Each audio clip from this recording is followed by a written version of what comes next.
سے ایسا نہیں ہوا، اور ہوا کیا؟ سفارش اور اقربا پروری، رشوت، یہ سکہ رائج الوقت بن گیا۔ اور آج میں آپ کو اپنے دل پر ہاتھ رکھ کر کہتا ہوں کہ آج ہمارے بزرگ، وہ لاکھوں شہید، ان کی کہ یہ وہ پاکستان نہیں جس کے لیے ہمیں اپنی جانوں کا نذرانہ پیش کیا تھا۔ مگر میں سمجھتا ہوں میرے بزرگوں اور نوجوان ساتھیوں، جو وقت گزر گیا اس کے اوپر ماتم اور افسوس کرنے کا کوئی فائدہ نہیں، اس سے سبق حاصل کر کے ہمیں آگے بڑھنا ہوگا۔ اور میرا ایمان ہے کہ انشاءاللہ پاکستان ضرور انشاءاللہ بڑی تیزی کے ساتھ آگے بڑھے گا۔ اس کے لیے ایک شرط ہے، اور وہ شرط یہ ہے کہ پوری اس ملک کی سیاسی قیادت، جو کہ پاکستان کی ترقی اور خوشحالی میں یقین رکھتی ہے، اس ملک کی تمام دوسرے ادارے اور ان کے سربراہ، ہم سب مل کر اگر ہم یہ فیصلہ کر لیں کہ ہم نے پاکستان کی تقدیر بدلنی ہے، تو خدا گواہ ہے کہ ہمارے راستے میں کوئی پہاڑ سمندر رکاوٹ نہیں بن سکے گا۔ شرط اول یہ ہے کہ ہم اس کے لیے اپنے آپ کو تیار کر لیں۔ مسافر شب کو اٹھتا ہے جو جانا دور ہوتا ہے۔ تو یہ اللہ تعالیٰ کا نظام، اس کا حکم ہے۔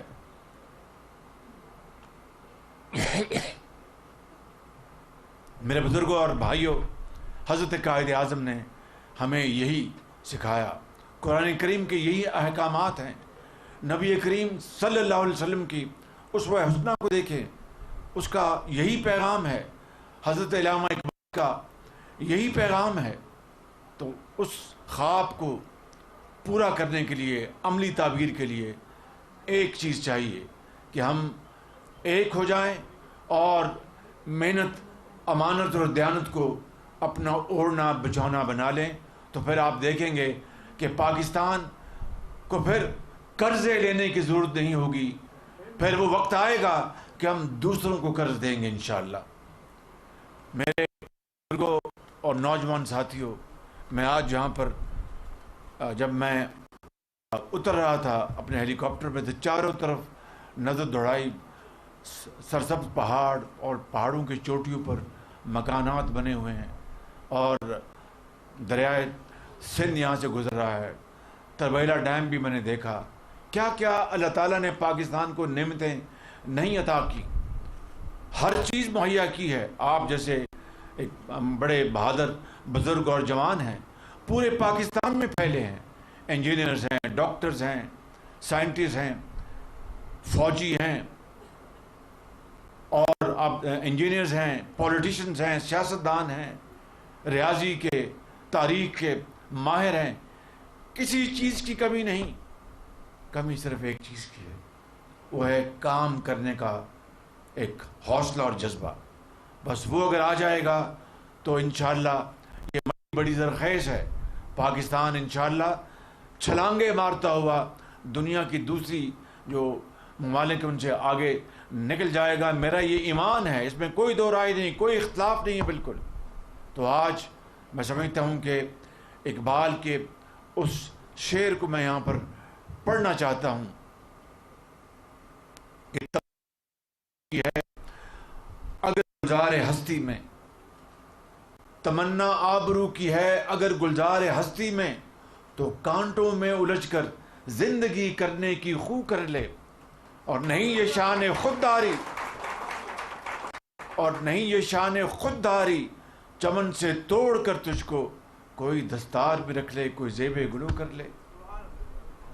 اور پھر یہ شعر بھی میں پڑھنا چاہتا ہوں، دل چاہتا ہے اس خوبصورت علاقے میں اور بڑے ہجوم میں، کہ جب اپنا قافلہ عزم و یقین سے نکلے گا، جب اپنا قافلہ عزم و یقین سے نکلے گا، جہاں سے چاہیں گے رستہ وہیں سے نکلے گا۔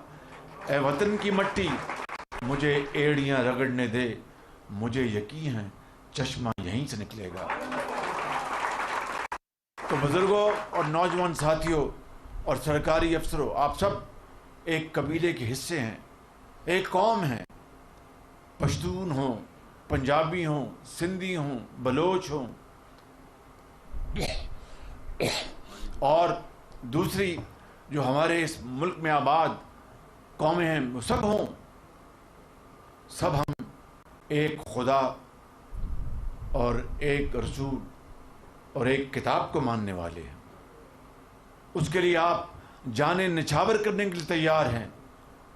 देखिए किस तरह अल्लाह ताला की किताब की बेहुरमती जिस मुल्क स्वीडन में हुई, पूरी मिल्लत इस्लामिया आज शदीद गुस्से की लहर दौड़ रही है और इंतहाई सब्र के साथ वो अपने पुरअमन एहतजाज पूरी दुनिया में इस्लामी ममालिक में वो कर रहे हैं, जो उनका हक है, और पूरी कुव्वत के साथ इस कभी हरकत की मजम्मत करना हमारा फ़र्ज़ है बतौर मुसलमान के। आज कौमी असम्बली का भी इजलास वहाँ पर बुलाया है, जॉइंट अपने जो पार्लियामेंट की जो मीटिंग आज वो हो रही है, वहाँ पर इंशाअल्लाह हम पूरी दुनिया को बताएंगे कि हम कुरान करीम की ये बेहुरमती किसी सूरत हमें बर्दाश्त नहीं, या वो मुल्क के अवाम वो सीधे हो जाएं, वगरना पूरी मिल्लत इस्लामिया सीसा पिलाई हुई दीवार बन जाएगी और किसी को ये मज़मूम हरकत करने की इजाज़त नहीं देगी बिल्कुल। तो मेरे बुज़ुर्गों और मेरे नौजवान साथियों, मैं आज अब यहाँ पर जो आपके तरक्याती मंसूबों के बारे में बात करना चाहता हूँ। मुझे आज यहाँ पर पता लगा कि ये पुल ना होने की वजह से 250 किलोमीटर का सफ़र करना पड़ता है लोगों को। अब बताइए, मैं अपनी भी इस बेखबरी की माज़रत चाहता हूँ, लेकिन मुझे ये समझ नहीं आई कि 75 साल गुजर गए, चलो 75 साल ना सही, पिछले 15, 20, 25, 30 साल में ये पुल बनना चाहिए था, ताकि 250 किलोमीटर जो कोई मेरा ख्याल कम से कम 5 घंटे की मुसाफत होगी, पेट्रोल खर्च होता होगा, पैसे वक्त ज़ाया होता होगा। कितना वक्त ज़ाया हुआ इन सालों और इन दिहाइयों में जिसकी कोई कीमत का अंदाज़ा नहीं। और फिर वक्त तो अंग्रेज़ी का वो मुहावरा है कि टाइम इज़ मनी, वक्त जो है वो दौलत है। अगर आप वक्त को अच्छी तरह इस्तेमाल करें तो आप मुल्क को आप सोना बना सकते हैं। तो ये 250 किलोमीटर का जो फासला, अगर ये पुल बन जाए तो सिर्फ 1 किलोमीटर रह जाता है। मैंने इनको कहा है कि जिस ठेकेदार को ये दें वो 24 घंटे काम करे। इन्होंने कहा कि 3 साल में बनेगा, मैंने कहा नहीं, 1 साल में बनना चाहिए। और उसके लिए वफाकी हुकूमत पूरी मावनत के लिए तैयार होगी। मैं ख़ुद आपसे वादा करता हूँ कि जितनी हमारी हुकूमत का वक्त है, मैं इनसे मशावरत में रहूँगा और मुझसे वादा किया है कि हम इंशाअल्लाह बेहतरीन ठेकेदार लेके आएंगे जो 24 घंटे काम करके ये 3 साल के बजाय 1 साल में इसको मुकम्मल करेगा। तो इस इलाके के लोगों की कितनी भलाई होगी और कितना यहाँ पर खुशहाली का एक नया दौर होगा।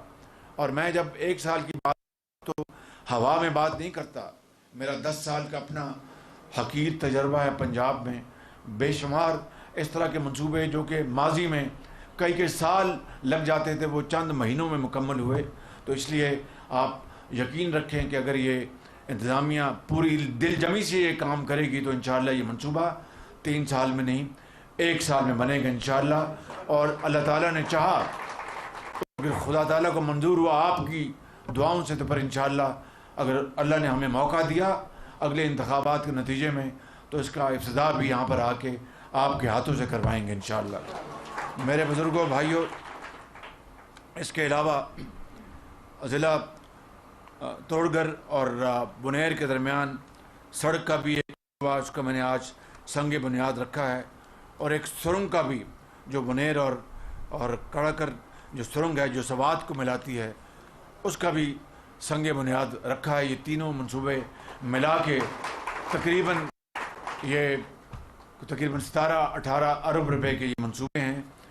कैप्टन सफदर साहब ने और अमीर मकाम ने अपनी यहाँ पर अपनी तकारीर में मज़ीद यहाँ पे मुतालबात रखे, लेकिन जो बैनुल ज़िले जो मंसूबे हैं उनकी अपनी अहमियत, लेकिन ज़िले के अंदर आवाम के, कस्बे और शहर के अंदर आवाम के मसाइल अगर उनके ऊपर तवज्जो ना दी जाए तो फिर बड़े मंसूबे जिसका ज़्यादा वसी दायरा होता है उसका फ़ायदा तो है, लेकिन सबसे पहले अपने घर को अपना ठीक करना, सीधा करना, ये आपका और मेरा, हम सब का एक मिली फ़र्ज़ है।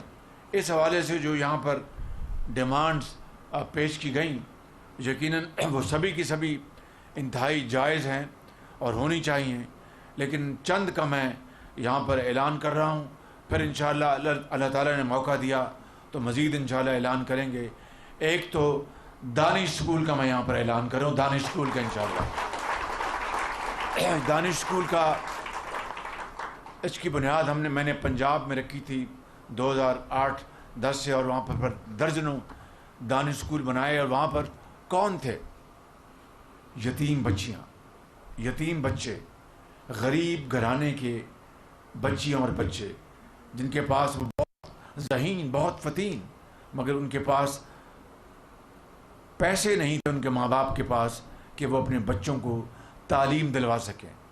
और उमरा के बच्चे इस मुल्क में, चाहे पेशावर है, चाहे कराची है, लाहौर है, कोयटा है, वो बड़े बड़े आला स्कूलों में उनको दाखिले मिलते हैं, बड़ी बड़ी आला यूनिवर्सिटियों में, इसलिए कि उनके पास हलाल के पैसे हैं या दूसरे वसाइल से पैसे हैं। और जो गरीब इस मुल्क में करोड़ों बसते हैं, जो अजीम पाकिस्तानी हैं, फजर के वक्त अल्लाह ताला के हजूर झुकते हैं, नमाज पढ़ते हैं, आजिज़ी के साथ दुआ करते हैं रिज़्क़ हलाल के लिए, वो सारा दिन मेहनत करने के बावजूद भी अपने बच्चों के पेट पालने के लिए, बीमार बेटी का इलाज करने के लिए उनको फैसला करना पड़ता है कि ये 300 रुपये में से मैं क्या करूँगा, मैं दवाई ला के दूँ बीमार बच्ची के लिए या बेटे या बेटी की किताब लेके आऊँ। तो दानिश स्कूल हमने बनवाए थे पंजाब में। मुझे याद है एक बच्ची, वो रहीम यार खां के दानिश स्कूल की बच्ची थी, उसको जब मैं वहाँ पर गया तो मेरे पास वो बेटी आई मेरे पास, तो उसने कहा कि शहबाज शरीफ, मैं आपका शुक्रिया अदा करती हूँ कि आपने दानिश स्कूल बनाया। मैंने पूछा, बेटी आप के माँ बाप कहाँ हैं? उनका कि मेरी जब मैं छोटी थी तो मेरे जो वालदा थी वो इस दुनिया से कूच कर गई। मेरे वालिद थे वो कमाते थे। तो कहने लगी कि एक दिन मैं 6ठी क्लास में या 5वीं क्लास में थी तो मेरी टीचर मेरे पास आई, उसने कहा कि अपना जल्दी आओ, हस्पताल जाना है। मैंने कहा खैर है। कहने लगे कि तुम्हारे वालिद कुछ बीमार हैं, इंशाल्लाह ठीक हो जाएंगे। कहने लगे कि खादमे आला, मैं जब हस्पताल पहुंची तो मेरे वालिद से मैं बात ना कर सकी, वो भी अल्लाह के प्यारे हो गए और मैं यतीम हो गई। मेरी 2 बहनें वो भी यतीम हो गई, उससे छोटी। तो उस बच्ची ने कहा कि जब ये दानिश स्कूल बना तो आज ये दानिश स्कूल ये मेरे लिए छत का काम भी करती है, बेहतरीन तालीम है। और मैं रात को अपने वालिदैन से ख्वाब में बात करती हूँ। मेरे वालिद मुझे कहा करते थे कि तुमने डॉक्टर बनना है, तो उसने कहा कि शहबाज शरीफ, आज ये दानिश स्कूल मुझे यकीन है कि मैं डॉक्टर बनूंगी और अपने बाप की बात की लाज रखूंगी। मेरे बुजुर्गों और नौजवान साथियों, ये आपका हक है, ये कोई आपके ऊपर एहसान नहीं, पूरे पाकिस्तान के अवाम का हक है। उनको आला तालीम उनके बच्चों को मिले, उनको दवाई मिले, उनको इलाज मिले। हम ने 75 साल ज़ाया किए हैं, लेकिन अब वक्त आ गया है, अब वक्त आ गया है कि हम मिलकर इत्तेहाद और इत्तेफाक के साथ इस मुल्क की तरक्की की दौड़ में फिलफौर उसमें जुट जाएं, वगरना ना आने वाली नस्लें माफ़ करेंगी, ना आप माफ़ करेंगे, ना खुदा माफ़ करेगा। मेरा ये ईमान है बिल्कुल। इसलिए हमें इंशाअल्लाह इस मंसूबे के ऊपर काम करना है मिलकर, चाहे वो सियासी क़यादत है, चाहे वो अदलिया है या अफवाज पाकिस्तान है, चाहे वो वज़ीर आज़म है या चीफ जस्टिस है या वो सिपा सलार है, सबको मिलकर پاکستان کی اس دوڑ میں آگے بڑھنا ہوگا عوام کے ساتھ، وگرنہ آپ معاف نہیں کریں گے ہمیں. میں ایمانداری سے بتاتا ہوں، میں جانتا ہوں اس بات کو. میں اس دشت میں اب نواز شریف کی قیادت میں 35 سال میں ہوں، اور نواز شریف کی لیڈرشپ میں جو اللہ تعالیٰ کے فضل و کرم سے پاکستان میں جو ترقی کا دور جو 2013 میں شروع ہوا اور 2017-18 میں وہ ختم ہوا، اس کے بعد کیا ہوا آپ جانتے ہیں کہ پاکستان تباہی اور مکمل تباہی کے دہانے پہنچ گیا. آج ہم نے بڑی مشکل سے ہم IMF کا پروگرام کیا، اور IMF کا جو پروگرام ہے یہ کوئی مٹھائی نہیں ہے، یہ کوئی خوش دور نہیں ہے، یہ مجبوری ہے. ہمیں پاکستان کو ڈیفالٹ سے بچانا تھا. اس ڈیفالٹ کے حوالے سے کیا وجوہات تھیں میں یہاں پر بات نہیں کرنا چاہتا، آپ سب جانتے ہیں. لیکن پوری کوشش کے بعد الحمدللہ IMF کا جو ہمارا جو پہلا سٹیپ مکمل ہو گیا. اب 12 تاریخ کو IMF کی بورڈ کی میٹنگ ہے. انشاءاللہ یہ پروگرام وہاں سے جب منظور ہوگا تو پاکستان پر انشاءاللہ جو ڈیفالٹ جو ہمارے دشمن تھے اندر بیٹھے اور باہر جو ڈیفالٹ کے لیے اپنا بڑی دن رات وہ دعائیں کر رہے تھے، اللہ تعالیٰ نے انشاءاللہ ان کی دعاؤں کو دفن کر دیا جو کہ پاکستان کے مخالف تھے. انشاءاللہ یہ IMF کا منصوبہ ہوگا. ہم IMF کی MD کی بھی ان کی ٹیم کی بھی میں شکر گزار ہوں. میں اسحاق ڈار صاحب کا میں شکر گزار ہوں، ان کی ٹیم کا میں شکر گزار ہوں، ان دوست ممالک کا، چین کا، سعودی عربیہ کا، UAE کا، ان سب کا میں بہت شکر گزار ہوں جنہوں نے اربوں ڈالر ہمیں اس موقع کے اوپر کھڑے ہونے کے لیے دیے. اس کا میں اگر آپ کا تفصیل سے تذکرہ کروں تو بات بہت لمبی ہو جائے گی.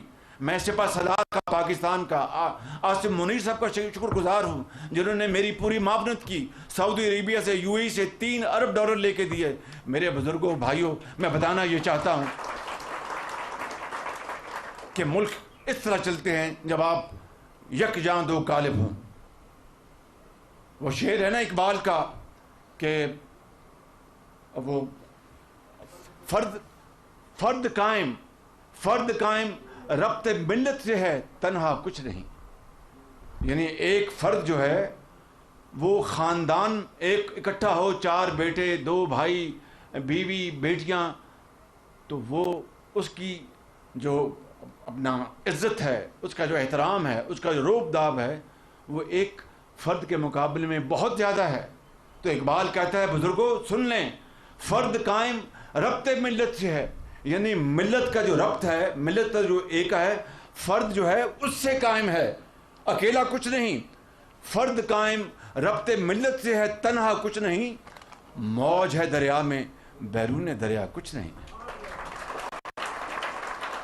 دریا میں یہ جو دریائے سندھ ہے اس میں جو موج ہے دریا کے سینٹر میں کتنی خوفناک ہے. جب وہ کنارے لگتی ہے چاہے اس طرف یا اس طرف جھاگ بن جاتی ہے. تو میرے بزرگوں بس یہی قوت جو ہے اتحاد کی وہ ہمیں انشاءاللہ آگے لے کے جائے گی. تو دانش اسکول کا میں نے آپ کو انشاءاللہ یہ حقیر تحفہ پیش کیا ہے. اور اس کے علاوہ بجلی کے حوالے سے کہتے کالا ڈھاکہ میں بجلی نہیں ہے یہاں پہ،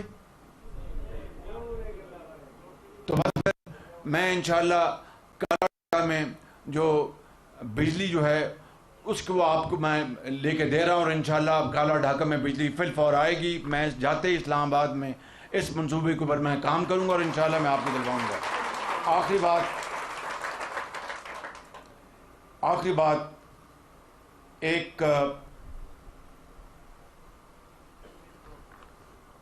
ایک کالج اس طرف اور ایک کالج اس طرف، اس کا میں اعلان کر رہا ہوں. اللہ تعالیٰ آپ سب کو خوش و خرم رکھے. پاکستان قائد آواز نہیں آئی مجھے. پاکستان قائد اعظم